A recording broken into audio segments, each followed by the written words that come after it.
Greenland जंगल में सभी पक्षी बहुत ही प्यार के साथ रहते थे और जरूरत होने पर वे एक दूसरे का सहयोग भी करते। एक समय की बात है, बारिश ना होने के कारण पूरा जंगल कंकाली की ओर बढ़ने लगा। सभी पेड़ पौधे और फूल मुरझाने लगे। साथियों, अब हम क्या करें? बारिश तो होने का नाम ही नहीं ले रही। ऊपर से गर्मी इतनी बढ़ रही है जिसके कारण कुएं व तालाब भी सब सूख रहे हैं। वही तो बिंदु बहन, हम तो भगवान जी से यही प्रार्थना करते हैं कि जल्दी से बारिश हो जाए, नहीं तो हमारी हरी भरी जंगल नष्ट हो जाएगी, जिससे हम सभी भी बेघर हो जाएंगे। लेकिन बिंदु और टूनी बहन, क्या मालूम कि बारिश कब तक होगी? अगर बारिश ना हुई तो हम क्या करेंगे? हम तो मरने की कगार पर आ गए ना। इसी रास्ते से एक ढोंगी चील अपने भोजन की तलाश में भटक रहा था। पक्षियों की बातें सुनकर मन ही मन वे बहुत कुछ सोचने लगा। अरे क्या बात है, आप उनको तो इसी की तलाश थी। हा हा हा हा। सब बोलने के बाद चील पक्षियों के थोड़ा पास चला आया। अरे पक्षियों, अगर तुम लोग चाहो तो आप थारी मदद कर सकता है। आप उनकी भगवान जी से डायरेक्ट गलबात होती रहती है। साधु जी, कौन है आप? हमने आपको पहले तो कभी नहीं देखा। आप इस जंगल में नए आए हो क्या? अरे नहीं नहीं पक्षियों, आप उन जंगल की दुनिया से बहुत दूर पर्वत की चोटियों पर बहुत ही धुआंधार तपस्या करने के बाद अब आप उन जंगल के हित के लिए ब्राह्मण कर रहा हूँ।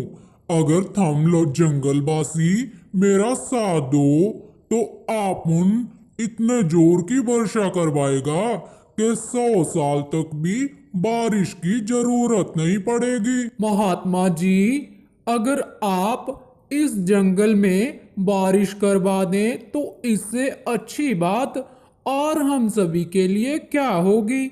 आप जी तो भगवान जी से ध्यान में ही रहते हो। आप जी भगवान जी से कहिए कि जल्दी से बारिश करने की कृपा करें। हा हा हा हा, बस इतनी सी बात? यह तो कोई बड़ी बात ना, लेकिन इसके लिए थोड़ा सा चार्ज तो लगेगा। है जी, चार्ज मतलब चार्ज से समझे नहीं जी? अरे पक्षियों, चार्ज का मतलब हम लोगन को थोड़ा थोड़ा दान दक्षिणा और चढ़ावा चढ़ाना होगा, तभी तो आप उन भगवान जी से आप लोगन की बात रखेगा। बदले में मुझे उन्हें जादू टोटके और काला तंत्र करना होगा। उसके लिए आप लोगन को चढ़ावा चढ़ाना ही पड़ेगा। चढ़ावे की बात सुनकर सभी पक्षी आपस में राय मशवरा किया और अपने अपने घर चले गए। अगली सुबह होते ही सभी पक्षी चील के पास चढ़ावा चढ़ाने के लिए आए। अब चील को बैठे बिठाए सब मिल रहा था। वह बड़े ही ठाठ बाट से रहने लगा। उधर बारिश ना होने के कारण सभी पक्षी बहुत चिंतित थे। रंगीलो बहन, कितने दिन हो गए हमें उस महात्मा जी को अच्छी अच्छी सौगातें भेंट करते हुए, लेकिन बारिश का तो कोई अता पता ही नहीं है। अरे अरे बिंदु, थोड़ा धैर्य और सही, शायद आज के टोटके से चील जी करवा दें बारिश। इस बार कालू जी इतना महंगा सामान लेकर आए हैं टोटके के लिए, लगता है आज तो बारिश हो ही जाएगी। अरे हाँ रंगीलो बहन, इससे अगर पूरे जंगल में बारिश हो गई तो महंगे सामान का तो कुछ जाने वाला नहीं। हम और भी सामान खरीद लेंगे, क्योंकि जान है तो जहान है। भगवान जी करे कि आप लोग सही बोल रहे हो और मेरा शक झूठा साबित हो जाए। अरे बारिश तो अपने हिसाब से होती है, ऐसे में चील कैसे बारिश करवा सकता है? मुझे लगता है यह चील कोई महात्मा नहीं, सिर्फ एक ढोंगी है। लेकिन सभी पक्षी मेरी बात पर सहमत भी तो नहीं।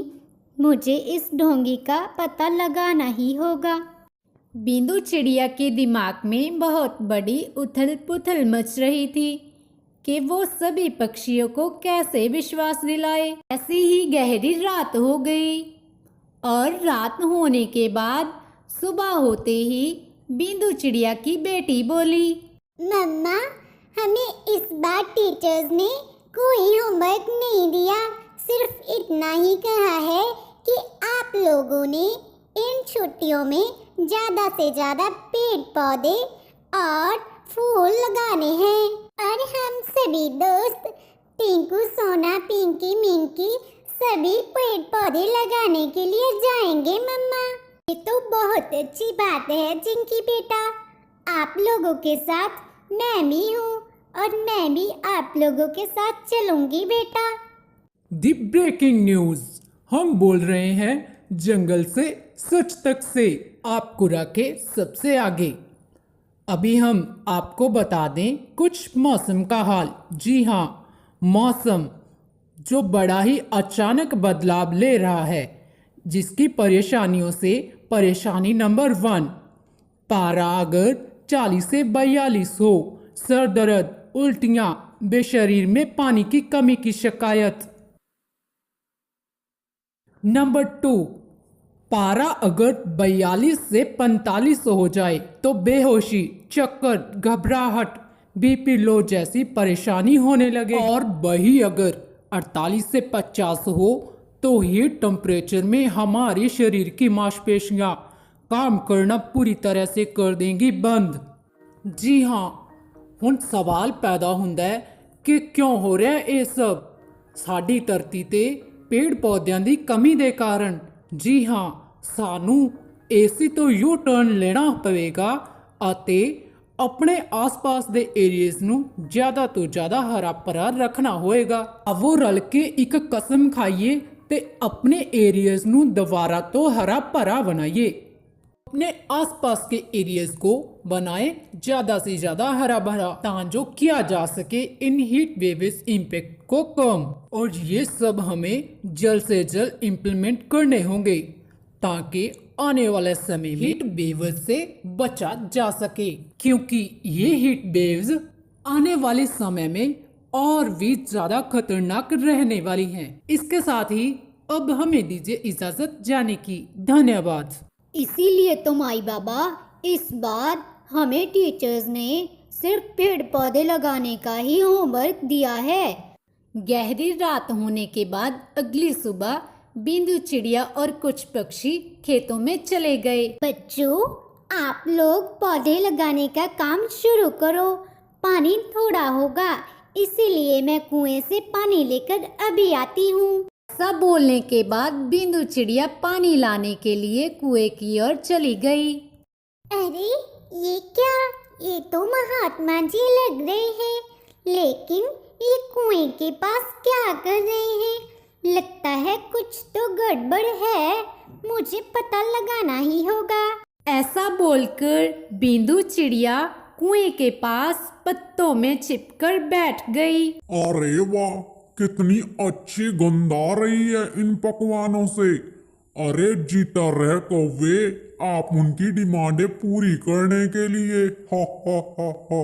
अच्छा, तो यह बात है, अब समझी कि ये चील क्या गुल खिला रहा था हमें। चील अपना भोजन पानी करने के बाद वहां से चला गया।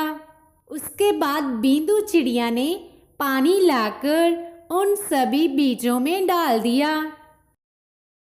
पक्षियों समेत चील के पास चली जाती है।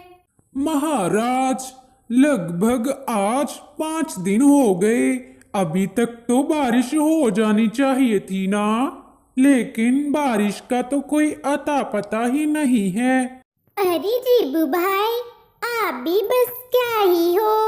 महाराज जी अपना काम कर तो रहे हैं, उन्हें अपना काम करने दीजिए। महात्मा जी, मेरा आपसे एक सवाल था। अगर आपको कोई आपत्ति नहीं है तो मैं बोलूं क्या? अरे हाँ हाँ, चिड़िया क्यों नहीं, बोलिए बोलिए, क्या बात है? महाराज, जो हम टोटका वगैरह करते हैं वो क्या भगवान जी खुद खाते हैं, या कोई और ही पशु पक्षी खा जाता है उन्हें? अबम हाँ चिड़िया, जो भी हम लोगन टोटका किए हो वो सबन तो भगवान जी खुद खाते हैं, तभी तो वह प्रसन्न होंगे ना। अच्छा, अब आप उनकी तपस्या का समय हो रहा है, अब आपको कल ही मिलेगा। ऐसा बोलकर चील वहां से चला गया और चिड़िया ने सभी पक्षियों की मीटिंग ली। दोस्तों, मैं जानती हूँ कि आप लोग बहुत समझदार हो, लेकिन अब मूर्ख बनना छोड़ दे। यह चील हमें मूर्ख बनाए जा रहा है और हम लोग जो भी इसके कहने पर करते हैं ये वो सब खुद ही खा रहा है। लेकिन तुम इतने यकीन से कैसे बोल सकती हो चिड़िया? क्या सबूत है तुम्हारे पास कि चील जी को जिससे झूठा साबित किया जा सके? अरे रंगीलो, हो सकता है बिंदु सच बोल रही हो, जरा उन्हें अपनी बात रखने का मौका तो दो रंगीलो। कालू भैया, आपको मैं कुछ भी बताना नहीं बल्कि दिखाना चाहती हूँ। मेरे पास एक मस्त प्लान है जिससे सब दूध का दूध और पानी का पानी हो जाएगा। बिंदु चिड़िया सभी को एक तरकीब बताती है। गहरी रात हो जाती है। अगली सुबह होते ही बिंदु चिड़िया सभी पक्षियों समेत उसी कुएं के पास चली जाती है जहां पर चील बैठा हुआ था। अरे, आप उनकी तो हर रोज दावत होने लगी है। बैठे बिठाए जो दिल करता है सब खाने को मिल जाता है। इस जंगल के सभी पक्षी कितने मूर्ख हैं। हो हो। बंटी और मीठू ने जाल उठाया और चील पर फेंक दिया, क्योंकि वो सभी समझ गए थे कि चील उन्हें झांसा दे रहा है। सभी पक्षी झाड़ियों से बाहर आए और चील की जमकर धुलाई करने लगे। काफी देर तक मारपीट के बाद चील बेहोश हो गया कि तभी जोरदार बारिश शुरू हो गई। बिंदु बहन, देखो तो जोरदार बारिश हो रही है। हाँ हाँ जंगलवासियों, लगता है भगवान जी भेंट में इस बेबड़े की धुलाई ही मांग रहे थे। बारिश शुरू होते ही बीज छोटे छोटे पौधों में तब्दील होने लगे। सभी और सूखे हुए पेड़ पौधे हरे भरे हो रहे थे।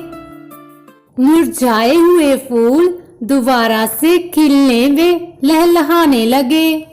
पेड़ पौधों के बारे में अक्सर ही भगत पूरण सिंह जी पिंगल भाड़े वाले कहा करते थे कि भाई पेड़ पौधे तो हमारी धरती के फेफड़े हैं, अगर इनकी संभाल करोगे तो ही हमारे फेफड़े बचे रहेंगे। तो दोस्तों, अगर हमारी यह स्टोरी आपको थोड़ी सी भी इंफॉर्मेटिव लगी हो तो हमारे चैनल को सब्सक्राइब जरूर करें। स्टोरी को लाइक कमेंट करना बिल्कुल ना भूलिए।